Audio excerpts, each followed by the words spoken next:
নিজে করলেন জোড়া গোল, সতীর্থের গোলেও রাখলেন অবদান। গোল এবং অ্যাসিস্ট মিলে দলের করা গোলের অর্ধেকের বেশি গোল এসেছে রাফিনহার কাছ থেকে। লা লিগা মৌসুমের প্রথম ম্যাচে বার্সেলোনাকে জয় এনে দিয়েছেন রাফিনহা। এবারের মৌসুমে বার্সেলোনার অফিসিয়াল ক্যাপ্টেন ব্রাজিলিয়ান এই উইঙ্গার অফিসিয়ালি নেতৃত্বের দায়িত্ব পেয়ে দলের জয়ের দায়িত্ব নিজের কাঁধে তুলে নিলেন রাফিনহা। এলচের বিপক্ষে বার্সেলোনার জয় ৫-০ গোলের বিশাল ব্যবধানে। বিশাল জয়ে এবারে লা লিগা মৌসুম শুরু করেছে বার্সা। ম্যাচে এদিন জোড়া গোল করেছেন রাফিনহা, রেখেছেন সতীর্থের গোলে অবদান। ম্যাচে বার্সেলোনার গোল উৎসবের শুরুটা করেন রাফিনহা ১৪তম মিনিটের সময় সফল স্পট কিক থেকে।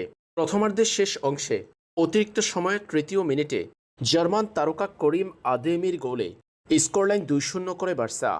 আর এই ২-০ গোলে এগিয়ে থেকে প্রথমার্ধের খেলা শেষ করে কাতালান দলটি।